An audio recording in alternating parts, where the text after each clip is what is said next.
আসসালামু আলাইকুম। অনেকদিন হলো দেশের বাইরে আছি, মনটা অনেক খারাপ। গত এপিসোডে তো আমি বলেছিলাম মেলা মেলা মেলা। আজকের এপিসোডে থাকবে আমার বাংলাদেশের 64টি জেলা। এনার্জি, হাসি মুখ, সময়ের জোরে সোরে একবার বলেন মারহাবা। মনোযোগ আকর্ষণ করছি। ফরিদপুরের ফরিদ আর দিনাজপুরের দিনা, দুজন চট্টগ্রামের বাদাম তুলি থেকে 2 টাকার বাদাম কিনা টিপতে টিপতে তাদের মধ্যে টিপিস টিপিস হইয়া যায়। দুজন সিলেটের বিয়ানি বাজার গিয়া চিন্তা করে দুজনরে বিয়া করবে। এই বিয়া উপলক্ষে মৌলভী বাজারের মৌলভী, মুন্সিগঞ্জের মুন্সি আর মহিলাদের পক্ষ থেকে নোয়াখালীর বেগমগঞ্জের বেগম সাহেবেরা দাওয়াত করছে। মারহাবা মারহাবা।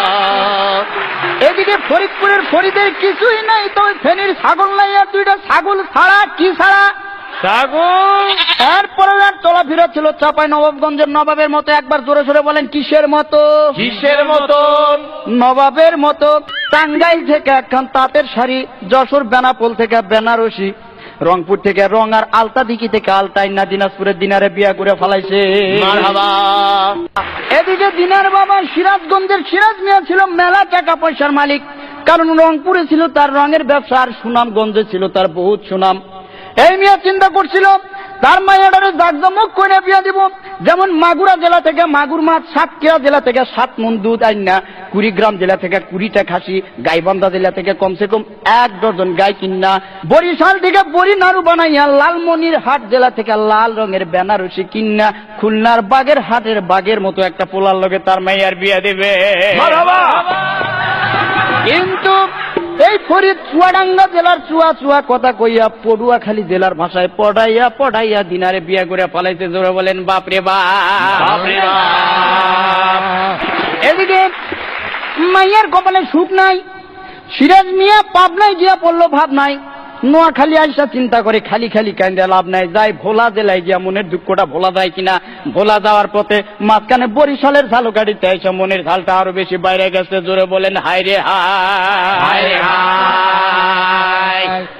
এই কথা তো আর ঢাকা শহরে ঢাকা থাকলো না, খবরের কাগজ পত্র পত্রিকা সব জায়গায় ছাপা হয়ে গেল।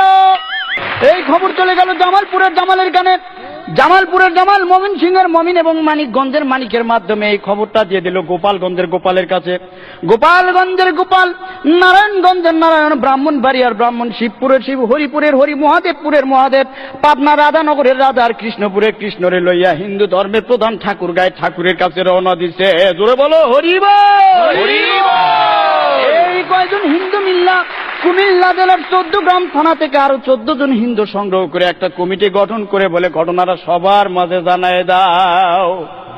এই ঘটনা চলে গেল গাজীপুরের গাজী সাহেবের কাছে। তিনি বললেন আমি এখন ব্যস্ত আছি, আপনারা টাঙ্গাইলের মির্জাপুরের মির্জা সাহেবের কাছে যান। মির্জাপুরের মির্জা বললেন আমার ছোট ছেলে নরসিংদীর নরাদম শেরপুর থেকে 1 সের চিনি চুরি করে বগুড়া সারিয়াকান্দি থানায় আসামিদের মধ্যে সারিবদ্ধভাবে দাঁড়ায় রয়েছে, আপনারা আপাতত হাজীগঞ্জের হাজী সাহেবের কাছে যান। হাজীগঞ্জের হাজী সাহেব বললেন ফরিদ আর দিনাতে বিয়েটা করছে, এটা শরীয়তপুরের শরীয়ত মোতাবেক ঠিক আছে কিনা?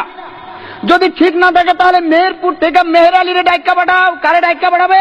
মেহের আলী। খাগড়াছড়িতে পাঠাই দাও। সেখান থেকে কমসে কম 5 থেকে 6টা ছড়ি আইনা ফরিদ নামের পোলাটারে সিলেট জেলার শায়েস্তাগঞ্জ নিয়ে ভালো করে শায়েস্তা করে নিয়ে আসো। জোরে বলেন বাবা বাবা। এরপর ফরিদপুরের ফরিদ বর্তমানে মেলা টাকা পয়সার মালিক। নীলপামারি থেকে নীল রঙের একটা সুতি পাঞ্জাবি কিনা জয়পুরহাটের জয় নামের বান্ধবীর সাথে নিয়ে সৈয়দপুরের সৈয়দ আলীর মোড়ে চা খাইতে আসছে। এই জায়গায় চা খাওয়ার পরে আমার ধামইর হাটে আসলো সাংসারিক জিনিসপত্র কিনতে, ধামা কেনার জন্য। সেইখানে যখন ফরিদের সাথে আমার দেখা হলো, আমি প্রশ্ন করলাম ফরিদ কি খবর? তাৎক্ষণিকভাবে ফরিদ বিষণ্ণ মুখে আমাকে উত্তর দিল বউয়ের জ্বালা ইচ্ছা করে গাড়ির নিচে মারি যাও, ভাই গাড়ির নিচে মারি যাও, কান্দে বিয়া করলাম বাপরে বাপ, আরে কান্দে বিয়া করলাম বাপরে বাপ। বউয়ের জ্বালা ইচ্ছা করে গাড়ির নিচে মারি যাও, ভাই গাড়ির নিচে মারি যাও, কান্দে বিয়া করলাম বাপরে বাপ, আরে কান্দে বিয়া করলাম বাপরে বাপ।